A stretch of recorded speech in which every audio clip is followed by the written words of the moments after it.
صلى الله عليه وسلم نبي ورسول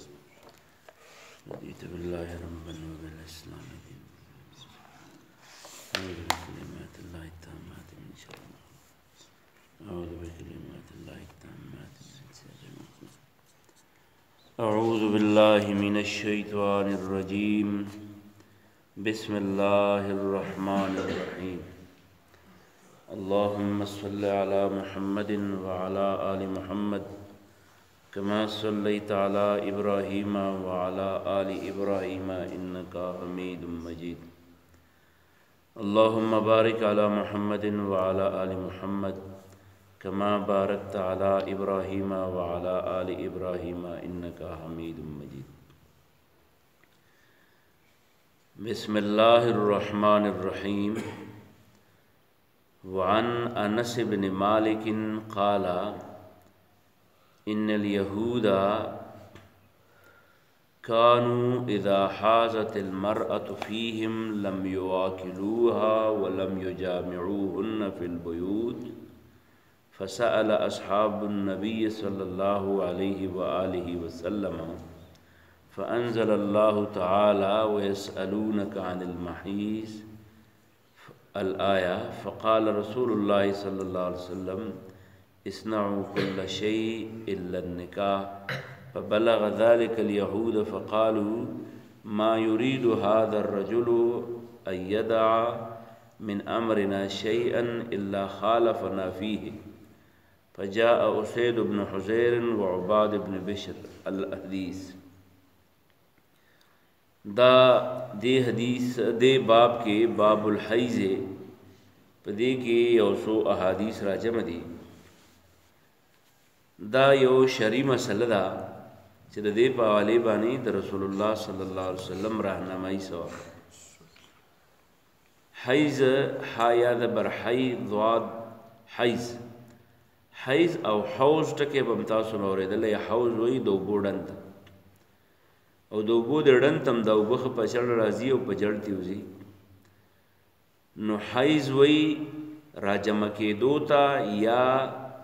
په جړ بېدو ته نو په دې وجه باندې په اصطلاح کې د حیض ټکي ترجمه ده د انسان نر او ښځه دا دوا حیثیتونه الله تعالی انسان لور کړي یا څوک نر یا زنانه او د انساني نسل د بقا سبب الله تعالی دا ګرځولې دی چې د مور په ګېډه کې او کارخانه جوړه کړې ده او هغې ته رحم وایي بچدان ورته وایي او د دغې بچدان یا د دغې رحم د پاکولو دپاره چونکې په دې کې بدن نه یو ښایسته ماشوم جوړېږي بچی به اب د مستقبل عالم به فاضل به مولوي صاحب به صدر به وزیر اعظم به د معاشرې یو باحیثیته فرد به نو دغه کارخانه د مور په ګېډه کې الله تعالی جوړه کړې ده او دلته چې کله د بچی جوړېدل شروع شي نو 9 میاشتې بیا مسلسل دا بچی په دغه کارخانه کې الله تعالی په خپل نگرانی کې ساتي نو دغه کارخانه هر میاش الله تعالی د صفا کولو تنظیم کړی دی هر میاش الله تعالی په دغه رحم باندې داسې یو حالت راولي چې پاغې کې دننه سونا جراثیم دي دغه جراثیم درا لري کولو د پاره الله تعالی نظام دا جوړ کړی دی چې رته شو میجادو په لار باندې دغه جراثیم الله تعالی په داسې انداز راو باسي چې په دغه بچدان کې اوبه پیدا شي هغه اوبه رنګ د یینې پشانی څنګه چې تاسو میجاد سړی کوي دغه شانې د بچدان نه هغه د یینې پشان اوبه چې دین او هغه راځي او دا رته شو میجادو سره یو ځای وځي نو دا د 3 ورځو نه والا د 10 ورځو پورې دا حالت په میاش کې کله یو ورځ شي کله 2 شي کله 3 شي دغه کارخانه د صفایي چې څونه ضرورت یا کو نو وخت دا غیغه انداز جوړیږي دغه ته حیض ورته وي زمونږ زنانا هغه ته کله ماهواري ورته وي کله ورته زړو کې وي کله ورته جامع وي دا یو حالت په زنانو باندې راځي ځکه چې د بچی پیدا کېدل د مور په ګېډه کې پاغې بچدان کی نو کله چې دغه حالت جوړ شي چې کله زنانه ته دغه صورتونه راشي ماهواري یې شروع شي نو په دې حالت کې الله تعالی د دې زنانه د پاره څه کارونه بند کی اثر رخصتونه ورته ورکی ځکه چې په یک وخت شل کارونه نه کی نو الله تعالی د زنانو د پاره په دې حالت کې روزه نیول ممنوع کړه حرام کړه روزه بنه نیسی دا مطلب نه چې کني پلیته ده نه دا یو تکلیف ده تکلیف روزه ځان له یو تکلیف ده حسیز ده او په دې وخت کې د بچدان صفائی چې دن واغزان له ضرورت ده نو دا دواړه ممکن نه دي چې یو شان وشي نو روزه ور باندې بند شي روزه بننی شي البته دومره ده چې بیا کله روغ شي نو بیا به دا روزه بیرته سره کوي ځکه دا په کال کې یو ځلی نو موقع بار بار ملاوي دي شي منځ به هم نه کوي په دغه حالت کې منځ او منځ به ځکه نه کوي چې په دغه حالت کې د دې منځ کول چې دي نو هغه د دې مخالف دي څنګه چې منځ کول یو مشقت برداشت کول دي د عبادت او ریاضت دغه شانې د بچی پیدا کېدل او د نسل انسانی د بقا انحصار جوړېدل دا ځان له د یو لوی عبادت نه کم نه دي نو دا د هغې یو عبادت دی یو قسم نو په دې خاطر باندې منځ او روزه دا ور باندې بند شي البته منځ ورته مکمل معاب دی دوباره به بیرته نه کوي خبره ختمه شو په دغه حالت کې دی منځ ضایع شو هغه منځ لاړ ختم شو درېمه دا چې په دې حالت کې دا زنانه بیت الله شریف ته نشي ننوته جمعات ته نشي ننوته جمعات ته به نه ځي بیت الله شریف ته به نه ځي په حج کې به نیت کوي خو بیت الله شریف ته به نه ننوځي دغه شانې د خاون او د په منځ کې تعلق د ښځوالۍ او د خاونوالۍ چې دي نو هغه به معطلي دا ټول سهولیات دا الله تعالی د دغه وخت درې ورځې یا څو ورځې چې راځي په دې حالت کې زنانو ته دا ورکړو چې دا سهولیات دي ته ملاو شو در دې هغه بنیادی مسله شو یو خبره ده چې دا څومره موده کېدی شي چې په زنانه باندې دا حالت راشي چې د هغې کم بچدان دی د هغې د صفایي دا موده څومره تېرېدی شي نو د هغې دا موده چې دا نو دا د دې حالت د شروع کېدو نه واله ورځم کېدی شي کله چې دغه حالت بیرته بند شي خبره په دقه ځای ختمه شوه که سحر شروع وشوه او ماسپښین مازدیګر د دې هغه حالت بند شو د دې مطلب دا دی چې دغه بیماری یو قسم ختمه شوه نو د مازدیګر مونځ به دا بیا کوي دا به بیا داسې نه کوي چې یاره ورې 3 ورځې دي او 4 ورځې دي او 10 ورځې نه چې بیماری بنده شوه بس د دقې وخت نه د دې هغه نوي د منځونو او د صفایي حالت شروع شو نو دا یوه ورځ هم کېدی شي کم ټایم یې نه دی معلوم دوم کېدی شي درېیم کېدی شي خو د 10 پورې بعدې وخت کې 10 ته هم ورسي شاز موقعو کې کمو موقعو کې او کله کله داسې وشي چې کله زنانه هغه حالت ختم شي بیا څو ورځې بعد بیا شروع شي هغې ته طهر متخلل ورته وایي په دې حالات کې د زنا په نارینهو باندې یو کار هم حرام 2 کارونه په نارینهو حرام دي یو دا چې د دې سره به د ښځوالۍ تعلق نه ساتي دویمه دا چې په دې حالت کې که د دې دواړو په منځ کې خفګان راتلی شي ګیلې راتلی شي نو چې ګیلې راتلی شي په دې حالت کې په زنانه کې یو چړچړاپن پیدا کېدی شي او د نارینهو ضروریات چې دي نو هغه هم د خپل بنیاد باندې ډېرېدی شي نو په دې وجه په دې وخت کې خفګان راشي نو په دې وخت کې به خاوند ښځې له طلاق نه ورکوي که ور یې کړه د حرامو ارتکاب یې وکړو د بیمارۍ دغه په ټیم کې بعد نارینه زن خپلې بیبي له طلاق نه ورکوي حتی دا چې د رسول الله صلی الله علیه وسلم یو ملګری حضرت عمر د هغه زوی دغه شانې طلاق ورکړي دي رسول الله صلی الله علیه وسلم په بیرته راګرځولي شا به رجوع وکړه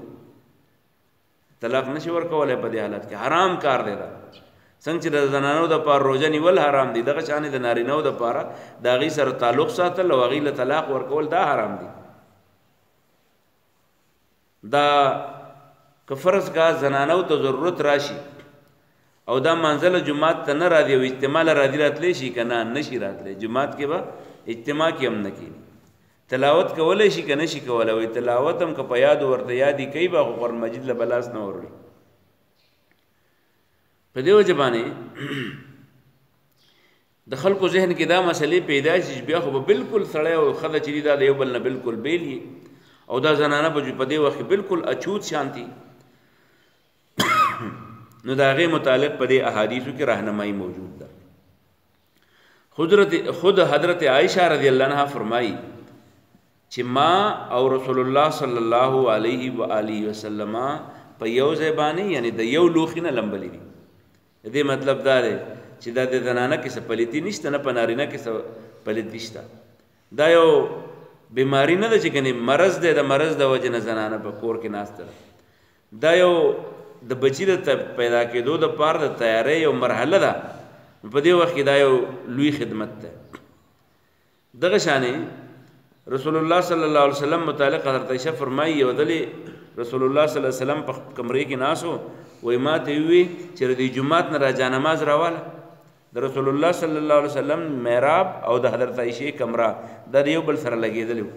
نو د جومات نه را دغه راواله لاس وردننه کړه د محراب نه دغه راواله د جانماز راواله مونځ وکړم نو هغه ورته وویل زه خو بیماره یم نو الله بیماری خو دې په لاس کې نه د لاس وردننه که او د خپل دغه راواله نو دې مطلب دا شو چې دا زنانه څه پلیته نه چې ګنې خو دا د دې حالت تقاضي دي الله تعالی په دغه طریقې باندې ایښودي دغه شانې حضرت میمونه رضی الله عنها فرمایي چې رسول الله صلی الله علیه وسلم د غریبۍ حالت خو د رسول الله صلی الله علیه وسلم همدا و چې دونه بسترې کمبلې به نه وي چې ګنې هر سړی د ځان له ځان له استعمال کړي نو رسول الله صلی الله علیه وسلم چربانګ ځان له مونځ کوو نو څادر چې کوم راچیلی او غټ څادر نو نیم په ما پروتو او نیم چې دی نو هغه په ځان پټ کړه او مونځ یې کوو یخني وه حال دا دی چې د بیماره و نو د دې مطلب دا نه دی چې د بیماری حالت دی نو کنې نارینه او زنانه چې دي دا د یو بل په دې وخت کې بالکل چې د یو بل سره څه تعلق پاتې نه دی هغه دی د ام المؤمنین حضرت میمونه رضی الله عنها هغه حالت مې درته وویل دغه شانې د رسول الله صلی الله علیه و آله وسلم د خپلو بیبیانو سره په دغه انداز باندې ناسته حضرت عائشہ یو بله قصه کوي رضی الله عنها هغه وایي چې بعضې خلک داسې وایي چې ګنې دا زنانه چې ده نو دا بالکل د دې نارینه یا د کور د خلکو لکه چترال کې یو علاقه ده هغې ته بمبورۍ تر بریر او رمبور ورته وایي په هغې کې اوس هم د خلکو دا رواج دی کافر دی هغې چې کله زنانه په دې ماهوارې بیماره شي نو د هغې ځان له یو ځای دی هغه ځای ته لاړ شي او چې څونه ورځې پورې یا بیماره یې پقه دی کې یا کور ته نه شي راتلی په هغې ځای کې ناستې کوي وایي که دوی د هغې ځان له کوټنۍ ده د کلي ټولې زنانه هلته ناستې حضرت عائشہ فرمایي رضی الله عنها چې نه اسلام د دې نه منع کړی د دې څه حیثیت نشته وایي ما به اوبه وڅکي د جسي نه نو چې ما به د کم ځای نه وڅکي اوبه یا شودو نو رسول الله صلی الله علیه وسلم به چې ما اوبه ورکړې نو هغه به م پقه دی خوله کېښوده اوبه به یې وڅکي دغه شانې وایي ما غوښه وخوړه نو د غوښې د اډوکي باندې مې په خوله مې وخوړه غوښه چې دي نو دا به شو کول نه کوي زموږ د کوم کنګړګان لکان یا دا کوم چې داسې ماډلې چې نه کوي نو دا داسې په دې دوو ګوتو باندې دا غوښې شو کوي او بیا دې ځان له رالي په ګوتو بیا نه شو کوي په غاښ خوړل سنت دي خولې ته به اوچتی دغه خورې یو دې شو کول نه دي نو ما به غوښه نه اډوکي نه وخوړه نو چې په کوم ځای باندې به ما اډوکي باندې خولې ښودې وه وایي چې بیا به د ما نه پاتې شوه نو رسول الله صلی الله علیه وسلم چې به خوړه په هغه ځای باندې به م خوله کېښوده دی چېرته نه دي ویلي چې دا ګنې زنانه و بیماره و په دې بنیاد باندې د دې دا غوښه اوس خوړل نه دي پکار دا په دې احادیثو کې دا مسائل بنیادی طور بیان شوي دي حضرت انس بن مالک رضی الله عنه فرمایي چې ان الیهود کانوا اذا حاضت المرأة فیهم کله چې به د یهودیانو زنانه بیمارانې شوې حیض به پرې راغو نو لم یواکلوها په یو لوښي کې به ورسه خوراک نه کوو ولم یجامعوهن او نه به ورسه یو ځای کېدل فی البیوت په کورونو کې ځان له کوټې ته به بوتله فسأل اصحاب النبي صلی الله علیه وسلم النبي صلی الله علیه وسلم د نبی صلی الله علیه وسلم ملګرو د پیغمبر علیه السلام نه تپوس وکړو نو فانزل الله تعالی الله دا آیت نازل کړ چې ویسألونک عن المحیض دا خلق ستانه د حیض په باره کې تپوس کوي هغه آیت راځي نو رسول الله صلی الله علیه وسلم ته الله تعالی فاعتزلوا النساء فی المحیض فقال رسول الله صلی الله علیه وسلم نو رسول الله صلی الله علیه وسلم ته فرمایل اصنعوا كل شيء الا النکاح د کوروالی نه علاوه هر حالت تاسو یو بل سره کېدی شي فبلغ ذلك اليهود يهوديان ته دا خبره کله ورسېده نو فقالوا غیب پیغمبر علیہ السلام په باره کې وې ما يريد هذا الرجل د دې سړي بل څه مقصد نه لري مگر دا مقصد دی ايدا من امرنا شيئا چې دې موږ ته څه پری دي الا خالفنا په هر څه کې د مخالفت کوي جی حضرت عائشہ فرمائی چې كنت اغتسل انا والنبي صلی الله علیه وسلم من اناء واحد ما او پیغمبر علیہ السلام د یو لوخي دوبونه لمبلې دي وکلانا جنوب من دوړ د حالت د جنابت نه وکانه یامرنی فاتذر دغه شانی حضرت میمونه رضی الله عنها فرمائی چې قال كان رسول الله صلی الله علیه وسلم يصلي في مرد هغه په غټ صادر کې مونږ کا او بعد هو علیا چې نیمه سبب په ماوا و بعد هو عليه نیمه سبب په غوا وانا حائض او زب بیمار واخر دعوانا الحمد لله رب العالمين ربنا تقبل منا انك انت السميع العليم وتب علينا انك انت التواب الرحيم برحمتك يا الله